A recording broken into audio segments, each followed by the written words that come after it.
Então,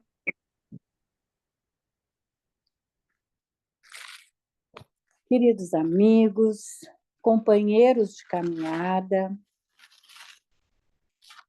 é sempre uma alegria estar aqui, poder fazer essa oração, nos conectando assim com o Pai Maior, com toda a egrégora desse estudo, com toda a egrégora desse trabalho. Então vamos respirar profundo e suavemente. Vamos fazer aquele exercício 3 vezes, inspirando amor e expirando gratidão.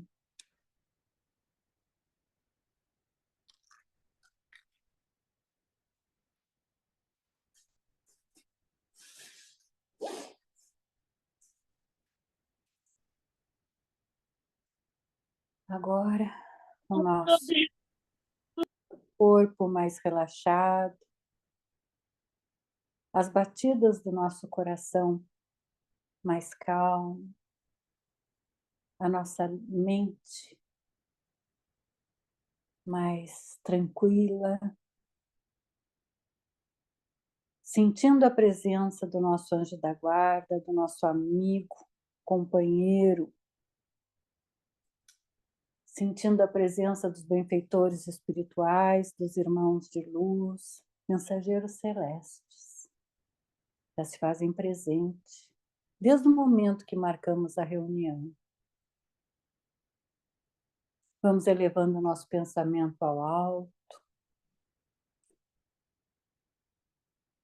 sendo envolvidas pelo manto sagrado de Maria, sendo recebidos por Jesus, nosso Mestre, e que nos leva até o nosso Pai Todo-Poderoso através da oração do Pai Nosso. Pai nosso que estais no céu, santificado seja o vosso nome, venha a nós o vosso reino. Seja feita a vossa vontade, assim na terra como no céu. O pão nosso de cada dia nos dai hoje. Perdoai as nossas ofensas, assim como nós perdoamos a quem nos tem ofendido. E não nos deixeis cair em tentação, mas livrai-nos de todo o mal, ó Pai Todo-Poderoso. Que assim seja, e é com muita gratidão que vamos dar início à leitura da noite de hoje. Vamos lá então, pessoal. Seguindo nos estudos do livro Obreiros da Vida Eterna, a gente vai para o capítulo 13, Companheiro Libertado. Depois de vários preparativos, principalmente ao lado de Cavalcante, que piorara após a intervenção cirúrgica, Jerônimo articulou providências referentes à desencarnação de Dimas, cuja posição era das mais precárias. De manhãzinha, após entender-se com a irmã Zenóbia quanto à localização do primeiro amigo a libertar-se dos laços físicos, o assistente convidou-nos ao trabalho. Compreendia mais uma vez que há tempo de morrer, como há tempo de nascer. Dimas alcançara o período de renovação, e por isso seria subtraído à forma grosseira, de modo a transformar-se para o novo aprendizado. Não fora determinado o dia exato, atingira-se o tempo próprio.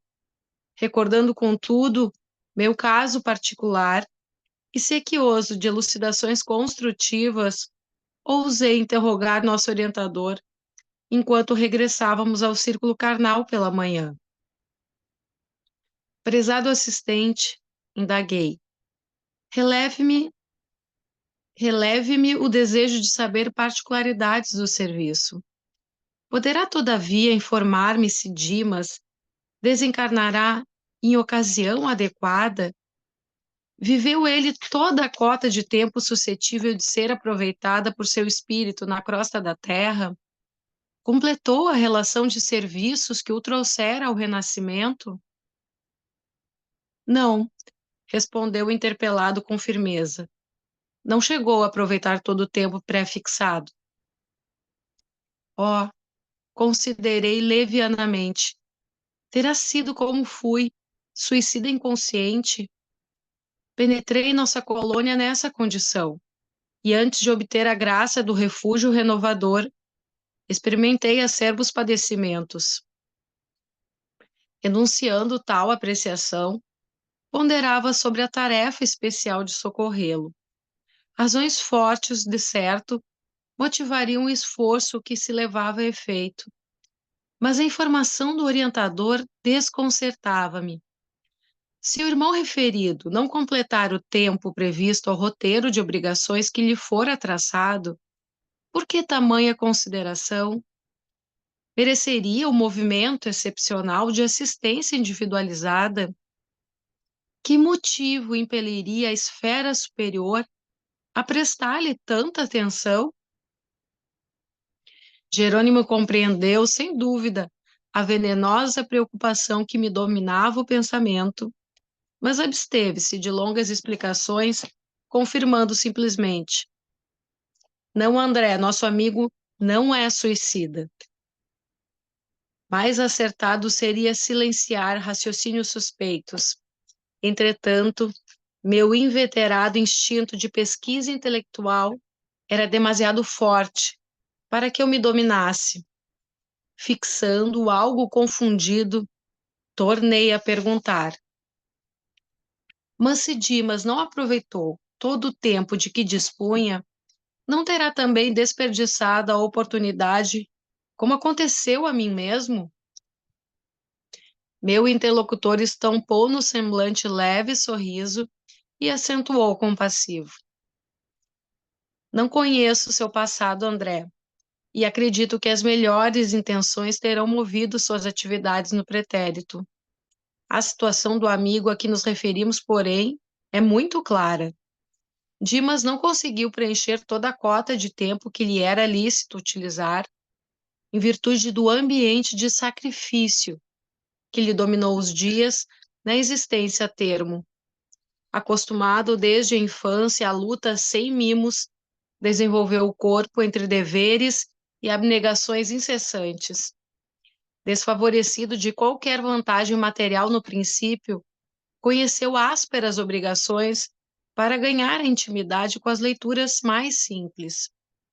Entregue ao serviço rude no verdor da mocidade, constituiu a família pingando suor no sacrifício diário. Passou a vida em submissão a regulamentos, conquistando a subsistência com enorme despesa de energia. Mesmo assim, encontrou recursos para dedicar-se aos que gemem e sofrem nos planos mais baixos do que o dele. Recebendo a mediunidade, colocou-a a serviço do bem coletivo. Conviveu com os desalentados e aflitos de toda sorte. E porque seu espírito sensível encontrava prazer em ser útil, e em razão dos necessitados guardarem raramente a noção do equilíbrio, sua existência converteu-se em refúgio de enfermos do corpo e da alma. Perdeu quase integralmente o conforto da vida social. Privou-se de estudos edificantes que lhe poderiam prodigalizar mais amplas realizações ao idealismo de homem de bem e prejudicou as células físicas no acúmulo de serviço obrigatório e acelerado na causa do sofrimento humano. Pelas vigílias compulsórias, noite adentro, atenuou-se-lhe a resistência nervosa. Pela inevitável irregularidade das refeições, distanciou-se da saúde harmoniosa do estômago. Pelas perseguições gratuitas de que foi objeto, gastou fosfato excessivamente. E pelos choques reiterados com a dor alheia, que sempre lhe repercutiu amargamente no coração, alojou destruidoras vibrações no fígado, criando afecções morais que o incapacitaram para as funções regeneradoras do sangue. É verdade que não podemos louvar o trabalhador que perde qualquer órgão fundamental da vida física em atrito com as perturbações que companheiros encarnados criam e incentivam para si mesmos. No entanto, faz-se preciso considerar as circunstâncias em jogo. Dimas poderia receber com naturalidade semelhantes emissões destrutivas, mantendo-se na serenidade intangível do legítimo apóstolo do Evangelho. Todavia, não se organiza de um dia para o outro o anteparo psíquico contra o bombardeio dos raios perturbadores da mente alheia. Como não é fácil improvisar, cai seguro ante o oceano em ressaca. Cercado de exigências sentimentais, subalimentado, mal dormido, teve as reiteradas congestões hepáticas convertidas na cirrose hipertrófica, portadora da desintegração do corpo. Interrompeu-se o orientador e, como me sentisse fundamente envergonhado pelo paralelo que inadvertidamente estabelecera, Jerônimo acentuou. Segundo observamos, há existências que perdem pela extensão, ganhando, porém, pela intensidade. A visão imperfeita dos homens encarnados reclama o exame acurado dos efeitos, mas a visão divina jamais despreza minuciosas investigações sobre as causas. Calei-me humilhado. O hábito de analisar pessoas e ocorrências unilateralmente, mais uma vez me impunha proveitosa decepção. Oi, pessoal. Vou fazer uma interrupçãozinha aí.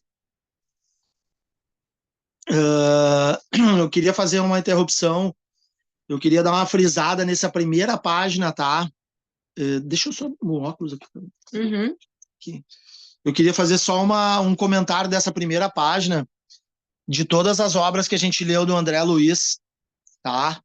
E de todas as vezes que o André Luiz fez todos os questionamentos, né? Todos, muitas vezes, muito bem doutrinados ou equilibrados. Essa, na minha ótica, tá? Foi a vez que ele mais vacilou, tá? Em pensar, em comparar e se colocar, né? E colocar o Dimas, né? Que é a pessoa que está desencarnando, né? Numa certa comparação com aquilo que ele vivenciou, né? Então, assim, eu acho que o André Luiz, né, em nenhuma vez tomou uma carraspana com tanta delicadeza, com tanta amorosidade, né, com tanta explicação, né, porque foi muito inocente da parte dele, assim, na minha ótica, foi muito inocente da parte dele, né, questionar, né, os amigos espirituais que estavam movendo toda aquela energia para um espírito, né, ao ver, né, muitas vezes a gente não tem um alcance geral, a gente tem uma visão muito estreita do todo, e na realidade ele só tinha aquela visão, né, daquele Dimas que não tinha alcançado todos os desafios, né? Não tinha sido um completista, né, nos desafios, e porque o alto estava disponibilizando tanto, né, para que o Dimas pudesse desencarnar, né, com mais equilíbrio, com mais assistência. Então, eu acho que em algum momento todos nós, né, sem a informação completa, sem a visão do todo, né, em algum momento das nossas existências, da nossa vida, a gente comete, né, algum ato de comparação, né, algum ato de desequilíbrio, principalmente numa questão tão importante que é o desenlace, né, nesse momento que é o mais, principalmente para quem está encarnado como nós, né, que por mais que a gente estude, que por mais que a gente tente entender, a gente sabe da dificuldade que a gente tem desse desprendimento. E os espíritos mais, né, com uma envergadura mais alta, sabem da dificuldade pelo que o Dimas está passando. Então, assim, o André Luiz, eu acho que nesse momento, né, e ele mesmo disse ali, né, nesse momento foi a maior bola fora que ele poderia ter dado, né, ou ter pensado, né, piada, né, do Dimas nessa questão. Então, eu só queria deixar isso frisado, porque eu vou acabar esquecendo. Então, assim, se alguém quiser fazer algum comentário, mas foi muito importante a gente saber que o Alto, apesar de ser muito amoroso, né, de ser os nossos guardiões, os nossos amigos e estarem sempre junto com a gente, né, quando a gente age em desequilíbrio ou em desconformidade, né, com aquilo que é certo, aquilo que é bom, né, muitas vezes eles nos mostram, né, da melhor maneira possível. E o André Luiz entendeu o recado, né, de uma forma muito positiva, né? Então, que sirva de lição para todos nós, né, como estudantes e pseudo-entendedores, assim, tentando entender, né, as coisas que acontecem com a gente no dia a dia, né?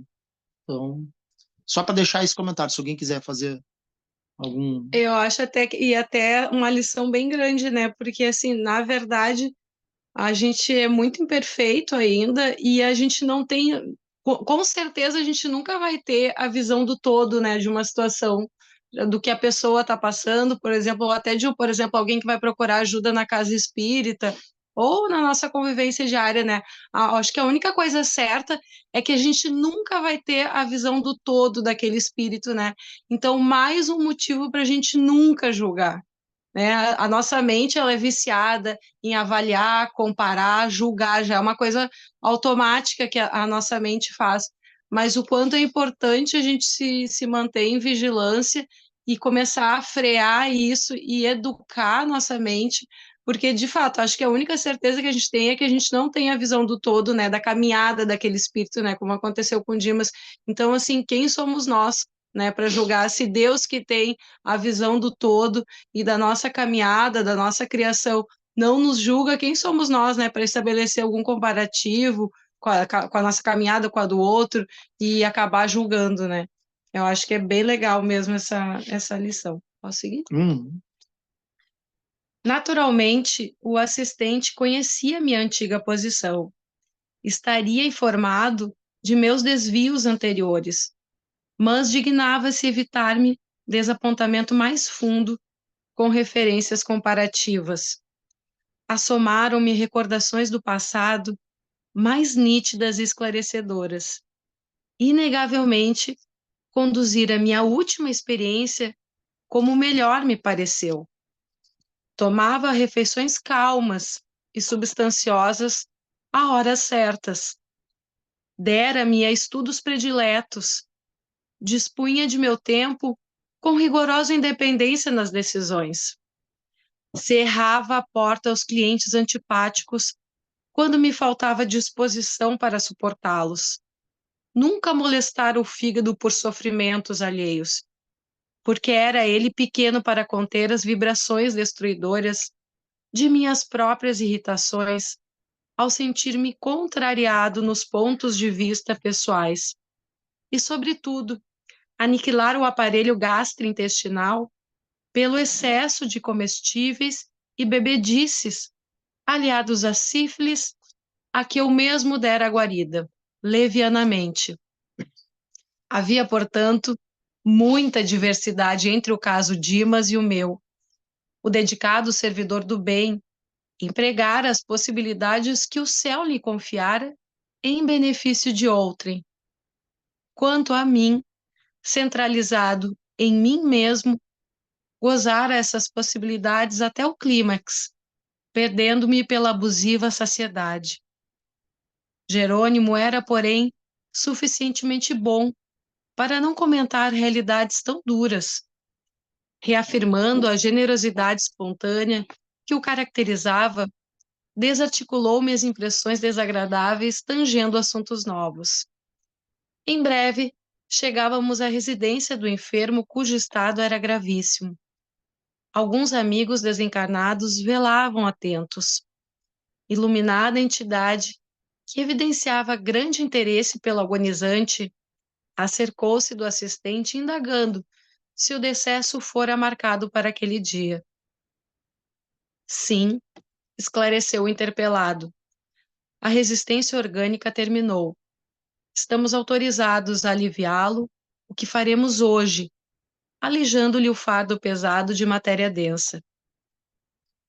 A interlocutora consultou ainda sobre a oportunidade de reunir ali alguns beneficiados da missão cumprida pelo moribundo, que lhe desejavam testemunhar carinhoso apreço no derradeiro dia carnal. Minha amiga compreende as dificuldades inerentes ao assunto, respondeu o nosso dirigente com gentileza. Se Dimas estivesse plenamente senhor das emoções, não surgiria inconveniente algum. Entretanto, ele permanece agora sob agitações psíquicas muito fortes, conhece o fim próximo do aparelho carnal, mas não pode esquivar-se de súbito às algemas domésticas. Teme o futuro dos seus, conserva-se em total descontrole dos nervos e enlaça-se nas emissões de inquietude da esposa e dos filhos. Cremos ser inoportuna essa visita compacta, no decorrer das atividades da desencarnação, mesmo em se tratando dos melhores amigos do doente, para que se lhe não agrave o descontrole mental. Dimas poderá, não obstante, ser amparado pelo afeto dos que por ele têm afeição, logo se desfaça do corpo grosseiro. Além disso, sugiro que manifestação de carinho, merecida e justa, lhe seja prestada por quantos o estimam no dia em que nos deslocarmos da casa transitória de Fabiano para as regiões mais altas. Nosso irmão e cooperador descansará ali, sob atencioso cuidado, junto de outros amigos em condições análogas. Não faltaremos com aviso prévio sobre sua partida, para que se congreguem conosco os seus afeiçoados na prece de reconhecimento que elevaremos ao Todo-Poderoso. A consulente manifestou sincera satisfação e acentuou: bem lembrado, esperaremos a comunicação no instante oportuno. Logo após, despediu-se, afastando-se ao lado de outros visitantes de nossa esfera, que nos deixavam agora campo livre para a nossa necessária atuação. O transe era sem dúvida melindroso. A esposa do médium ao pé dele, não obstante prolongadas vigílias e sacrifícios estafantes que a expressão fisionômica denunciava, mantinha-se firme ao seu lado, olhos vermelhos de chorar, emitindo forças de retenção amorosa que prendiam o moribundo em vasto emaranhado de fios cinzentos, dando-nos a impressão de peixe encarcerado em rede caprichosa. Jerônimo apontou a bondoso e explicou: nossa pobre amiga é o primeiro empecilho a remover. Improvisemos temporária melhora para o agonizante, a fim de sossegar-lhe a mente aflita. Somente depois de semelhante medida conseguiremos retirá-lo sem maior impedimento. As correntes de força exteriorizadas por ela infundem vida aparente aos centros de energia vital, já em adiantado processo de desintegração. Recomendou ao assistente que Luciana e Hipólito se mantivessem ao lado da senhora, modificando-lhe as vibrações mentais e instruindo-me para coadjuvar-lhe a influenciação, como se fazia mister. Enquanto mantinha as mãos coladas ao cérebro de Dimas, propiciando-lhe a renovação das forças gerais, Jerônimo aplicava-lhe passes longitudinais, desfazendo os fios magnéticos que se entrecruzavam sobre o corpo abatido. Reparei que o moribundo se encontrava já em dolorosas condições. Plenamente desorganizado, o fígado começava definitivamente a paralisar suas funções. O estômago, o pâncreas e o duodeno apresentavam anomalias estranhas. Os rins pareciam praticamente mortos. Os glomérulos prendiam-se aos ramos arteriais como pequeninos botões arroxeados. Os tubos coletores, enrijecidos, prenunciavam o fim do corpo. Sintomas de gangrena pesavam em toda a atmosfera orgânica. O que mais impressionava, porém, era a movimentação da fauna microscópica.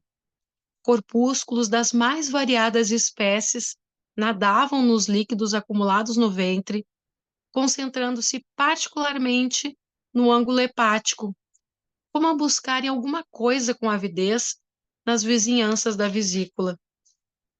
O coração trabalhava com dificuldade. Enfim, o enfraquecimento atingira o auge.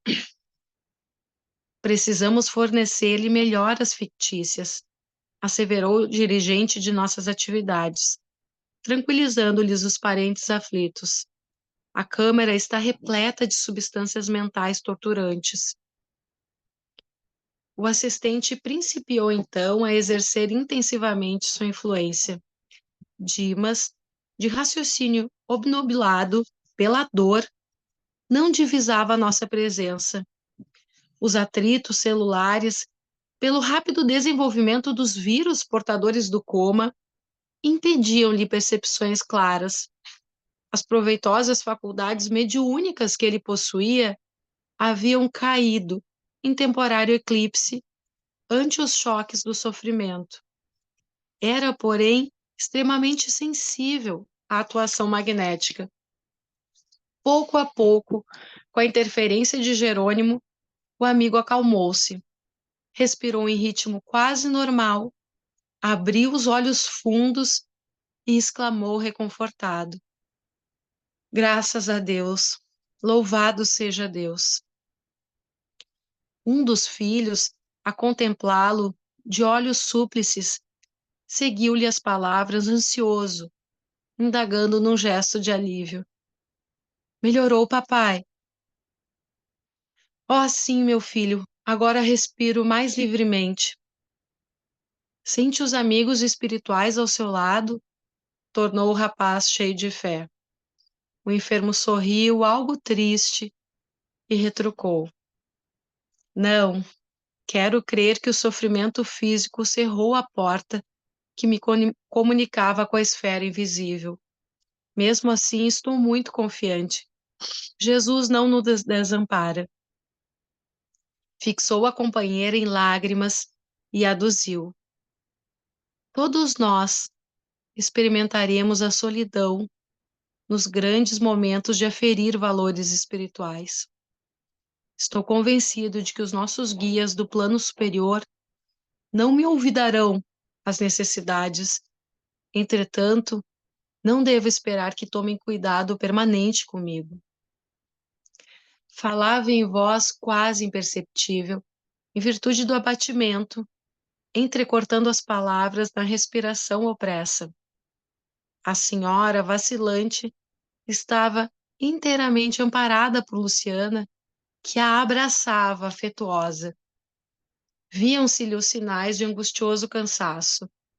Lágrimas espessas corriam-lhe dos olhos congestionados. Jerônimo, agora, pousava a destra na fonte do moribundo, proporcionando-lhe força, inspiração e ideias favoráveis ao desdobramento de nossos serviços. Dimas mostrou um novo brilho no olhar, encarou a companheira, esforçando-se por parecer tranquilo, e rogou: Querida, vá descansar, peço-lhe. Tantas noites a fio de sentinela acabarão por aniquilá-la. Que será de mim doente e exausto, se o desânimo surpreender-nos a todos? Fez mais longo intervalo e prosseguiu. Repouse a meu pedido. Ficaria tão satisfeito se a visse mais forte. Não se retarde. Sinto-me muito melhor e sei que o dia será de calma e reconforto. Queria fazer um comentário nessa parte, como a gente viu como é importante, né, e a gente, quem já teve perdas ou quem já foi, né, em algum velório, enfim, ver que o volume e a intensidade do sofrimento dos familiares, muitas vezes, ele cria uma energia de que prende, né, esse espírito que já está pronto para esse desenlace, né? E muitas vezes a gente tem uma noção que quanto mais eu pedir para ficar, né? Eu pedir para que esse espírito, que esse meu pai, que esse meu parente ou que esse meu amigo fique, e que quanto mais eu velar esse corpo, mais eu ajudo. E muitas vezes eu seguro, né?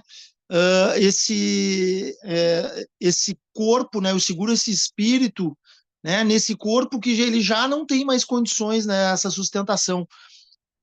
O legal dessa parte é que os espíritos trabalham, né? Como diz o Francisco, né? Tem a melhora após morte, né? Ou a melhora após desencarne, pouco antes, né? é um pouco antes, né? Para que a gente possa, muitas vezes,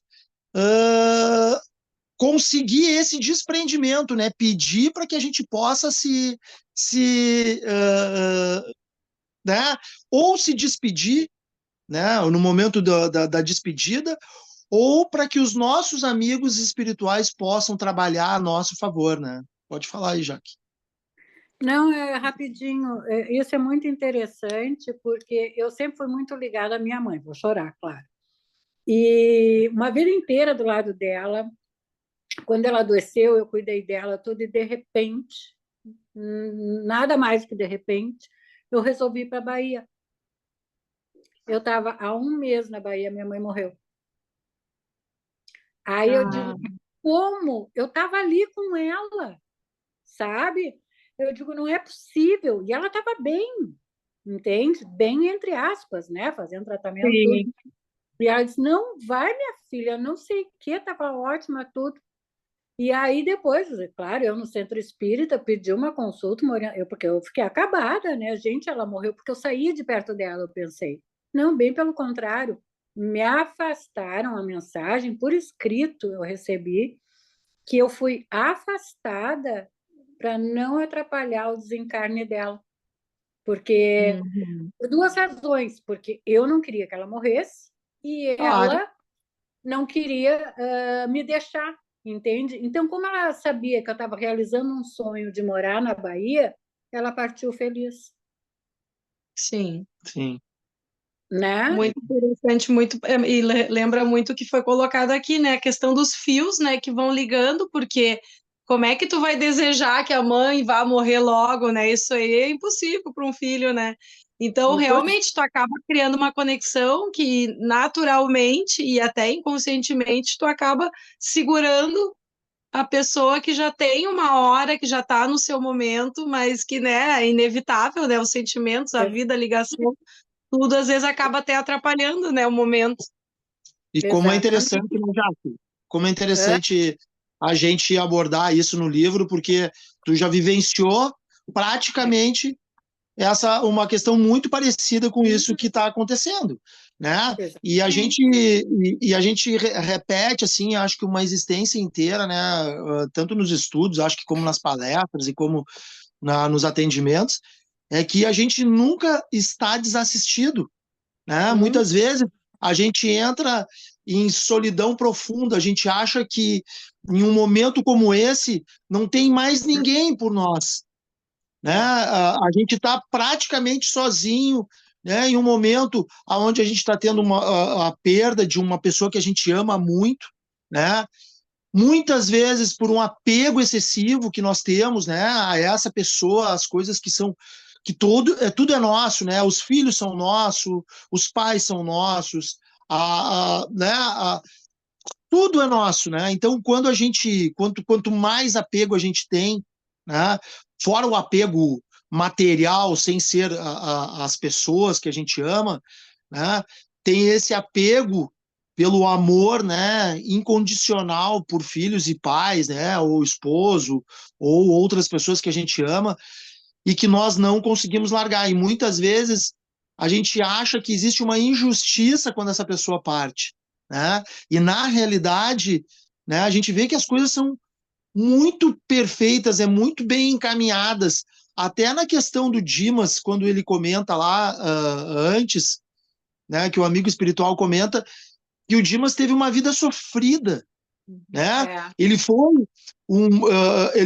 um cara espiritualizado, mas ele teve uma vida muito sofrida. Ele está partindo antes porque ele não teve as benesses, né? Como teve o André Luiz. O André Luiz próprio faz uma autocrítica comparando a vida dele, do próprio André Luiz, com a do Dimas, que o André Luiz faz uma comparação que ele teve a comida, ele teve o luxo, ele teve todas as coisas que E muitas levou para o vezes exagero, né? E aí levou para os o exageros. exagero.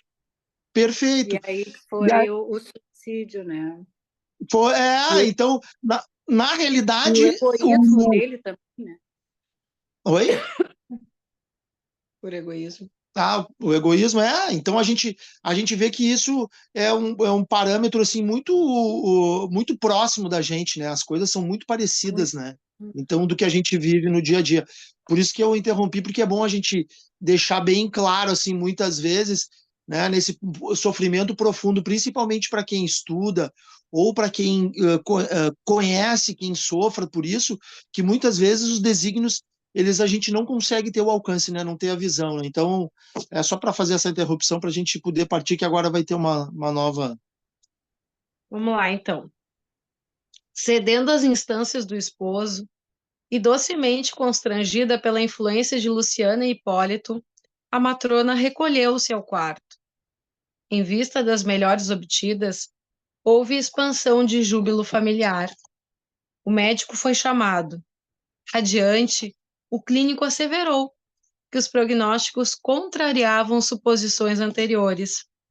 Renovou as indicações, dispensou os anestésicos e recomendou ao pessoal doméstico que entregasse o doente ao repouso absoluto. Dimas acusava melhoras surpreendentes. Era razoável, portanto, que a câmara fosse deixada em silêncio para que ele tivesse um sono reparador.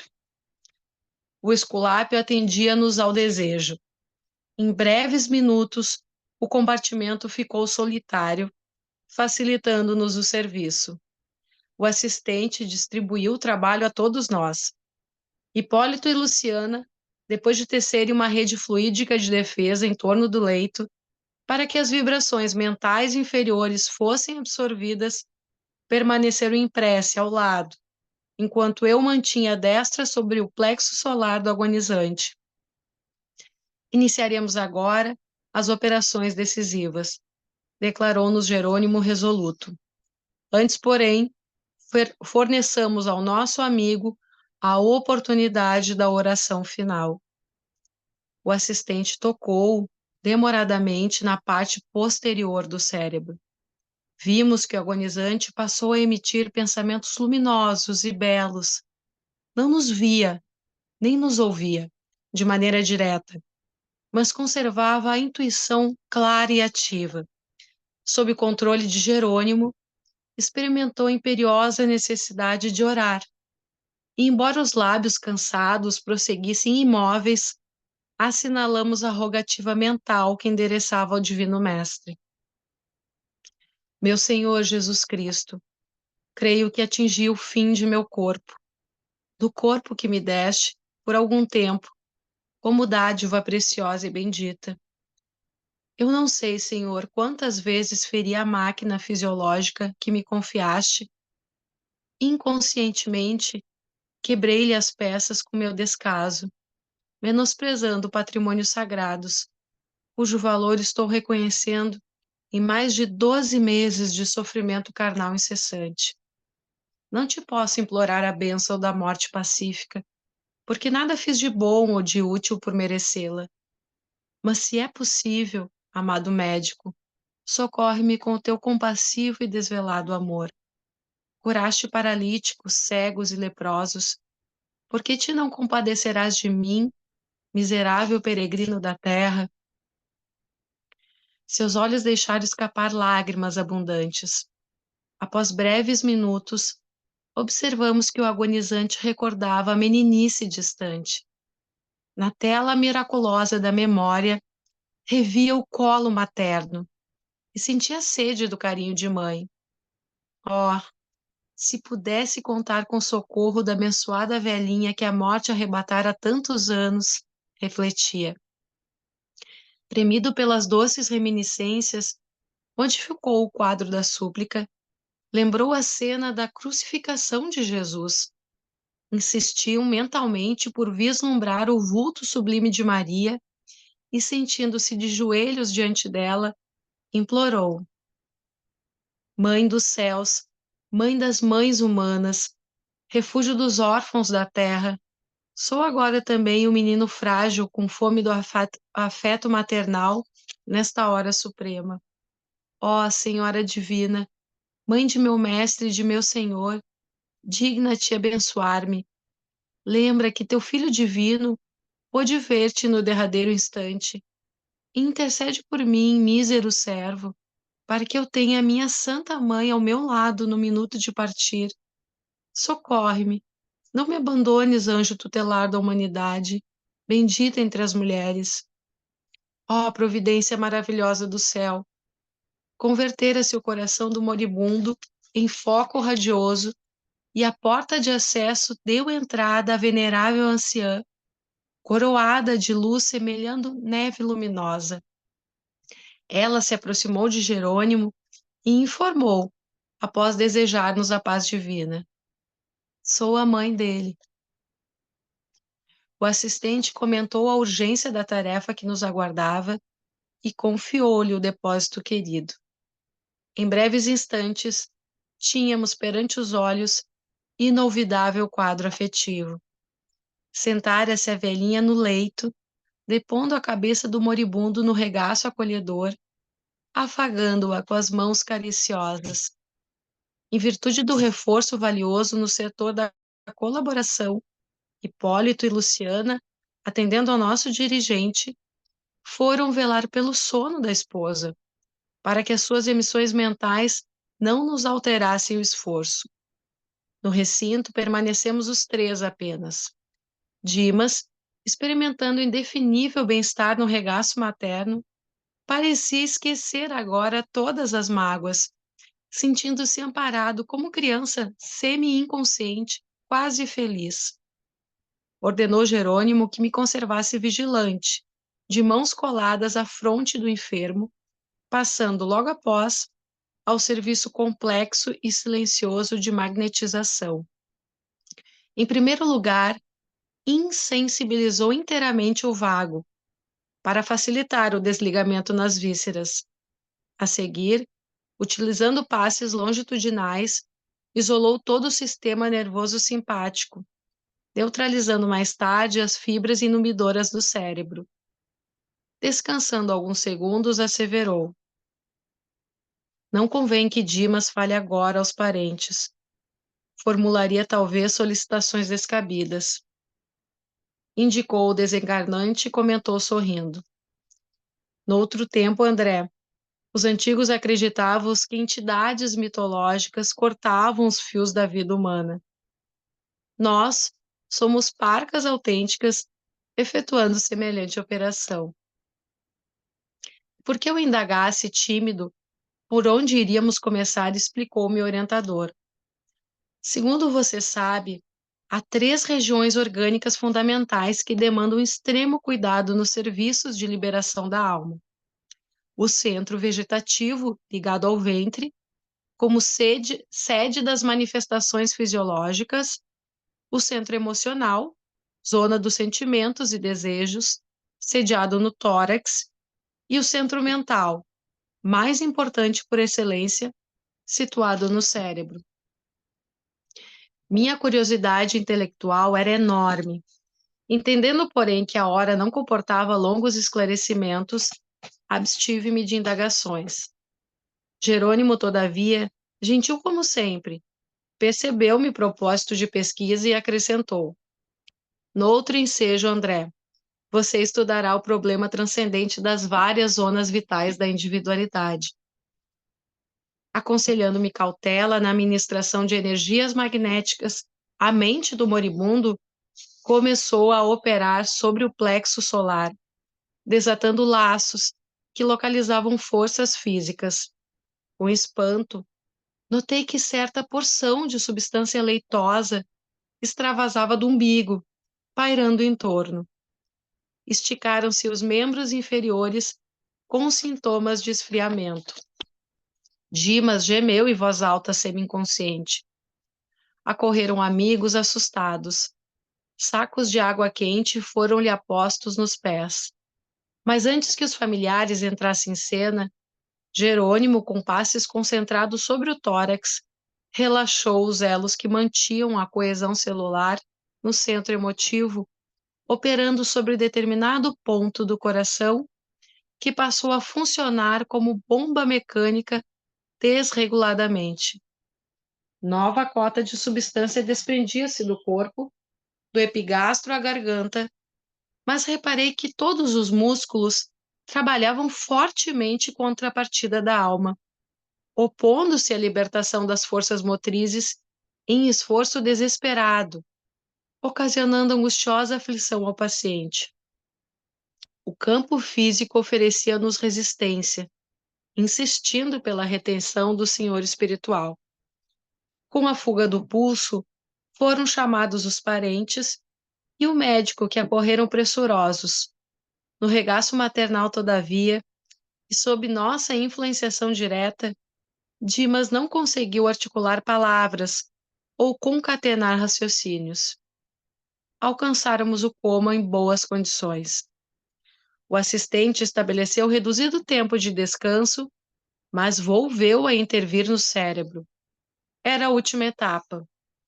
Concentrando todo o seu potencial de energia na fossa romboidal, Jerônimo quebrou alguma coisa que não pude perceber com minúcias, e brilhante chama violeta dourada desligou-se da região craniana, absorvendo instantaneamente a vasta porção de substância leitosa já exteriorizada. Quis fitar a brilhante luz, mas confesso que era difícil fixá-la com rigor. Em breves instantes, porém, notei que as forças em exame eram dotadas de movimento plasticizante. A chama mencionada transformou-se em maravilhosa cabeça, em tudo idêntica à do nosso amigo em desencarnação, constituindo-se após ela todo o corpo perispiritual de Dimas, membro a membro, traço a traço. E à medida que o novo organismo ressurgia ao nosso olhar, a luz violeta dourada, fulgurante no cérebro, empalidecia gradualmente, até desaparecer de todo, como se representasse o conjunto dos princípios superiores da personalidade, momentaneamente recolhidos a um único ponto, espraiando-se em seguida através de todos os escaninhos do organismo perispíritico, assegurando desse modo a coesão dos diferentes átomos das novas dimensões vibratórias. Dimas, desencarnado, elevou-se alguns palmos acima de Dimas cadáver, apenas ligado ao corpo através de leve cordão prateado, semelhante a sutil elástico, entre o cérebro de matéria densa abandonado e o cérebro de matéria rarefeita do organismo liberto. A genitora abandonou o corpo grosseiro rapidamente e recolheu a nova forma, envolvendo-a em túnica de tecido muito branco que trazia consigo. Para os nossos amigos encarnados, Dimas morrera inteiramente. Para nós outros, porém, a operação era ainda incompleta. O assistente deliberou que o cordão fluídico deveria permanecer até o dia imediato, considerando as necessidades do morto, ainda imperfeitamente preparado para o desenlace mais rápido. E enquanto o médico fornecia explicações técnicas aos parentes em pranto, Jerônimo convidou-nos à retirada, confiando, porém, o recém-desencarnado àquela que lhe fora desvelada mãezinha no mundo físico. Minha irmã pode conservar o filho à vontade até amanhã, quando cortaremos o fio derradeiro que o liga aos despojos, antes de conduzi-lo a abrigo conveniente. Por enquanto, repousará ele na contemplação do passado, que se lhe descortina em visão panorâmica no campo interior. Além disso, acusa debilidade extrema após o laborioso esforço do momento. Por essa razão, somente poderá partir em nossa companhia, fim do enterramento dos envoltórios pesados, aos quais se une ainda, pelos últimos resíduos. A anciã agradeceu com emoção e, dando a entender que lhe respondia às arguições mentais, o assistente concluiu: convém montar guarda aqui vigilante, para que os amigos apaixonados e os inimigos gratuitos não lhe perturbem o repouso forçado de algumas horas. A mãe de Dimas revelou-se muito grata e partimos em grupo a caminho da fundação de Fabiano, de onde nossa expedição socorrista regressaria à crosta no dia seguinte. Final do capítulo 13. Bom, pessoal, a gente acompanhou um desencarne praticamente, né, do meio do caminho até o final, né? Então, porque ele já estava convalescendo, mas é muito legal os detalhes, né? Se a gente for colocando passo a passo, começa das outras visitas, né, que os espíritos e os amigos espirituais fizeram, já organizando todo esse rito, né, né, dessa passagem, né, do corpo, e, e também muito legal que esse era um espírito trabalhador, né, aonde lá no início o amigo espiritual, né, ou esse mentor que fez todo esse trabalho, pediu para que eles fossem recebidos lá na casa de Fabiano, se quisessem fazer uma espera. Na realidade, eles gostariam de fazer uma espera, né, uma recepção de boas-vindas, né, ao Dimas. Mas esse mentor ele não achou interessante, para que não se desequilibrasse aquele momento, né, do desenlace. Então, a gente vê que os preparos, muitas vezes, eles são com bastante antecedência, né? O alto ele prevê todas as possibilidades e a gente vê que até o último instante, né, onde ele vai ficar com a mãe dele, tá? Ele ainda pede para que resguarde, né, para que possam vir, né, amigos aonde ele ajudou durante a existência e também outros espíritos, né, oportunistas, né, aqueles que a gente já conhece bem, né, uma centena de possibilidades, né, de espíritos oportunistas, querendo ectoplasma, ou vampiros de plantão, ou aqueles que aguardam, né, a baixa de vibração, principalmente no local onde está velando, né? Então, assim, porque esse é um momento onde a família ela entra num completo desequilíbrio, né? Mesmo muitas vezes já sabendo que esse espírito está numa situação, esse corpo já está numa situação complicada, mesmo assim, o que acontece? Isso atrai, né, essa vibração, né, essa baixa vibração e essa sintonia, né, com o desespero, com o desequilíbrio, com a tristeza, com a melancolia. Então, pode atrair espíritos, né, oportunistas desse momento. Mas até onde a gente viu, né, velado por essa, né, pela mãe e provavelmente alguns outros espíritos, né, guardiões né, de todo esse trabalho que vem sendo feito pelo alto, isso tem uma possibilidade muito pequena de acontecer.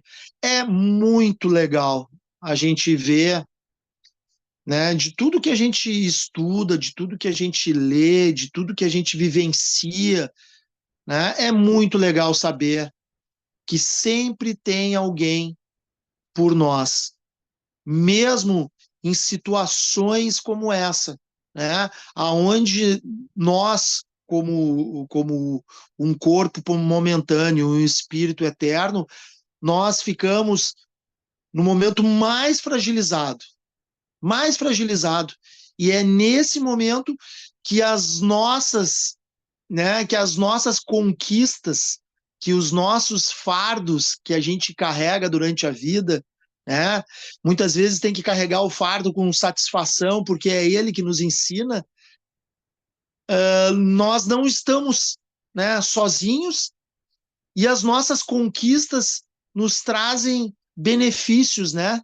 E foi uma grande aula assim para todos nós, e inclusive é muito legal saber assim que o André Luiz também teve um grande aprendizado, né, nesse momento, né? Porque muitas vezes a gente olha assim, poxa, tu olha para o André Luiz, né, um espírito como Carlos Chagas, que teve enormes conquistas, muitas vezes o aprendizado, a gente termina o aprendizado lá no desencarne, né, com pequenas atitudes que a gente tem ainda em desequilíbrio. Então, acho que o capítulo ele é bem explicativo, bem detalhado, e acho que ele serve de lição para todos nós, né? Em acompanhamento, em caso isso aconteça, muitas vezes em perdas, né, de pessoas que nós estimamos, e também isso serve a uma lição para que a gente não esqueça nunca quando nós, né, tivermos na derradeira passagem, né, o livro aqui, ele está entre aspas o morto, tá? Eu não sei, eu não li no PDF, mas ele está entre aspas o morto. O que quer dizer o seguinte, que não existe essa morte, né? Ela é só passagem. Então, existe uma gama de espíritos vendo ele renascer no mundo espiritual, né, que é realmente a nossa casa. Então, pessoal, eu acho que se alguém quiser fazer algum comentário, Se tiver alguma aí. pergunta, eu acho que o capítulo foi muito legal, assim, porque nos coloca humildemente no nosso devido lugar e sabendo que nós estamos praticamente sempre com alguém, né, nos velando, assim, nos protegendo, nos encaminhando, né, de todas as maneiras, né? Então, E eu acho que o legal também, assim, uma baita lição que o capítulo traz, assim, é o quanto a gente tem que, no nosso dia a dia, treinando o nosso espírito, assim, para esse, vamos dizer assim, se a gente pode chamar assim, mas esse desapego saudável, né, em relação, inclusive, aos nossos laços mais íntimos, né, as pessoas que a gente ama, né. Como é que a gente poderia, né, treinar um desapego saudável, assim, eu acho assim, vivendo aquele dia como se fosse o primeiro e o último, né, ao lado daquela pessoa, porque na verdade a gente nunca sabe, né, quando vai ser a nossa hora, nem a dos que nos cercam, né, com quem a gente convive, porque a própria esposa do Dimas, que amava, que estava ali incansável do lado dele, de alguma forma estava até prejudicando, né, o momento da passagem dele por esses laços, aqueles fios assim mais grosseiros, mais cinzentos, por toda a lástima que ela tinha, né, natural, por estar vendo que o marido dela estava indo embora, né, fisicamente falando. Então, assim, o quanto a gente precisa, a gente ainda não é educado para isso, né? Por mais que nós sejamos espíritas, que a gente sabe da imortalidade da alma, que a gente saiba dos processos de reencarnação, o quanto a gente ainda não é educado emocionalmente, né? Para treinar esse desapego assim de uma forma saudável, né? Enxergando assim, nossa, eu vou aproveitar ao máximo ao lado dessa pessoa, dessas pessoas, porque na verdade a gente nunca sabe, né, o momento que isso pode acontecer na vida de qualquer um de nós. E alguém quer falar alguma coisa, tem alguma pergunta, algum comentário, pessoal? então tá. Então tá bom, pessoal. Acho que fazer oração, então. Vamos. Eu não sei se a Jaque quer terminar, ou senão eu já termino agora. Não, pode Então, terminar. pessoal, oi? Pode terminar. Então tá. Da sequência no que tu estava falando, estava tão lindo.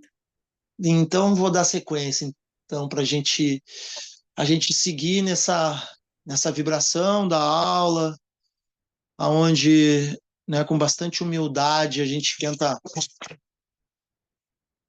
tenta dar passos, né, nesse caminho aonde o alto nos guia, nos estimula e muitas vezes